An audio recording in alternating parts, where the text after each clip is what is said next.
this is your takeaway teacher, and today we're talking about relative clauses, okay? But before we start talking about relative clauses, it's very important that you understand a clause is just a sentence, okay? So don't be confused by the fancy words, by the fancy names in grammar, okay? Relative clauses are relative sentences, okay? We'll get into that in a minute, but before we do, you need to know what these words on the left of the screen, what they mean, okay? It's very important that you know these words and you know exactly all of their meanings. If you look at them, the words who, which, when, where and why are the words that we usually use to introduce questions, yeah? We normally start questions with these words. Who is that person? Where did you go yesterday? Or when did you call me? Those, we call them question pronouns, yes? But in this case, we're using some of these question pronouns to make something different, to make a different structure, not to make a question, but to make a relative clause. But what is a relative clause? Well, a relative clause is a sentence inside another sentence that is introduced by one of these words, okay? Let's have a look at the following example. This is the place where she works. I've written where with a different color so you pay attention to it, okay? As you can see, there is more than one sentence because there is more than one action, more than one verb, okay? So these two verbs are separated. Of course, they don't go together to make a complex verb tense. These are two sentences. So what are the two sentences? This one is the one that we call a relative clause. And this one, yeah?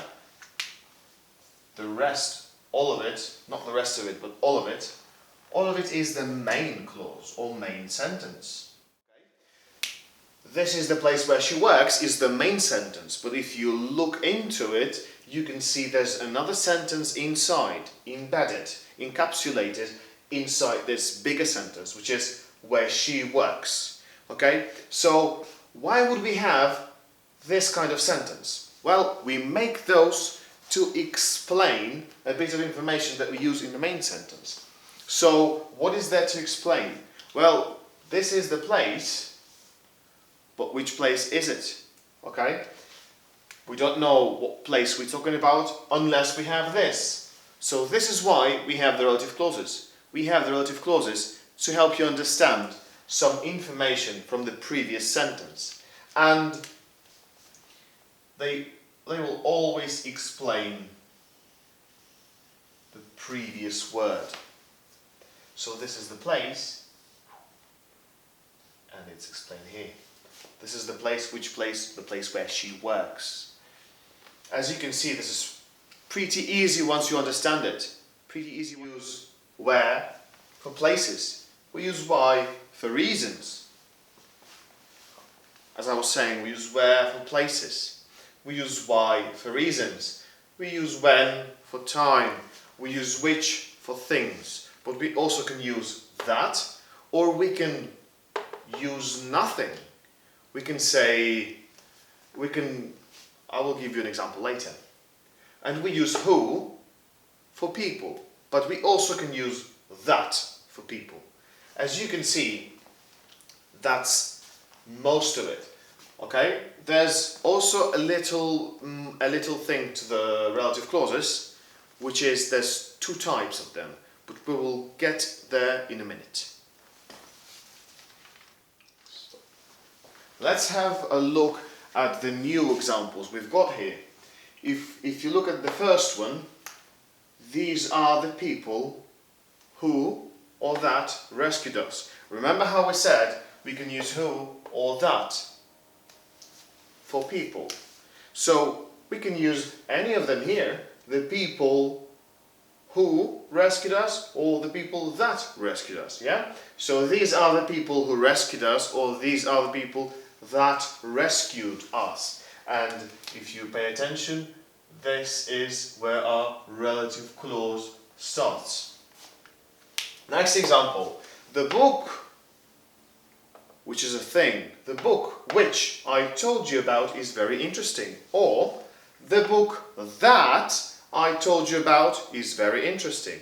Or we can just drop it and not say anything instead of it, okay?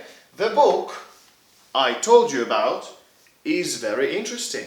The book I told you about, the book that I told you about, or the book which I told you about. The three of them are correct, okay? For things, you can use which, that, or nothing. And for people, you can use who or that. My recommendation is that you don't use that for people, okay? It sounds better to me when you say the people who rescued us than the people that rescued us. But this might be just a personal thing. So if you pay attention, this one is a little bit different because it's in the middle of a sentence.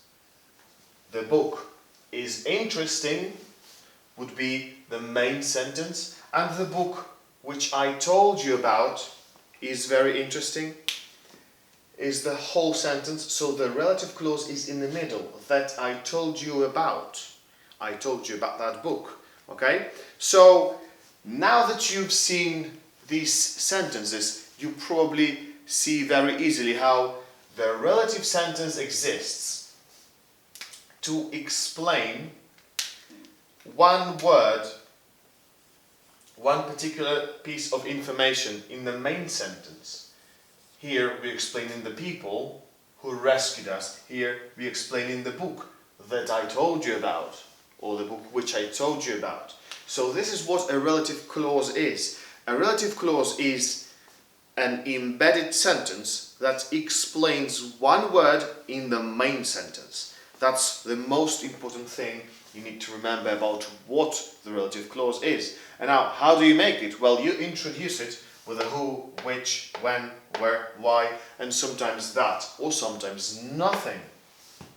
And it is inside a sentence. So this is the basic knowledge you need to know about the relative clauses. And you probably can try and make your own now.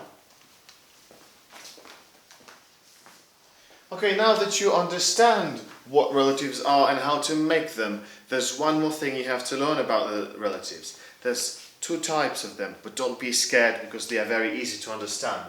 Don't look at the names of the types, just look at the two sentences we have here, at the two examples. This is the teacher who caught me cheating on a test. Maybe I was copying from a book or from a note I had on the test. You know, you shouldn't be doing that. And I was cheating on the test. I had a note with some information I didn't remember, and this is the teacher who caught me cheating on his test or on her test. This is type number one, and now type number two, example number two. His mother, who is a teacher, loves dogs. Okay? If you pay attention to these two examples, you will very easily see how one example has a relative clause with necessary information. It's needed here. You need this to understand what teacher it is. You need it. It's necessary.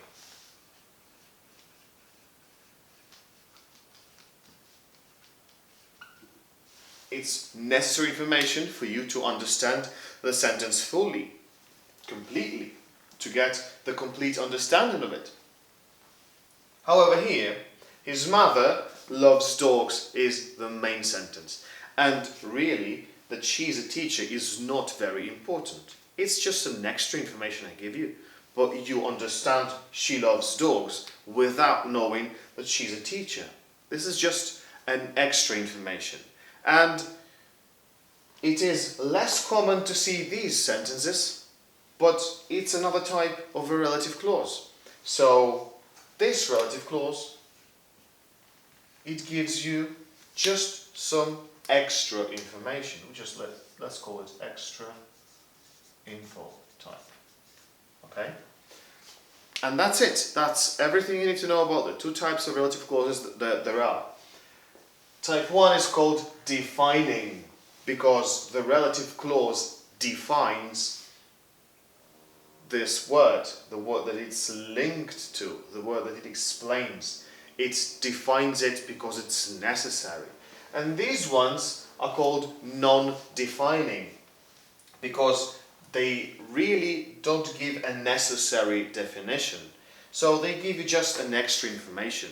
It's just an expanded information about who that person is, or what a place is. It could be not only about people, it could be about things also. So what that thing is as an extra information, but it's not necessary. You could simply drop it, you could delete it, and the sentence would be fine. His mother loves dogs. But if you delete it here and say this is the teacher, there's something missing there. So when there is something missing there, means it was necessary information, but here it's just an extra. Okay? And that's basically it. Have a look at these examples. Remember, you have to learn the relative pronouns to know exactly which ones you can use with people, places, reasons, and it would be useful for you to know them in your language, so I would translate them into your native language. That's it. Thank you for paying attention. It's been your takeaway teacher. See you in the next video. Thank you.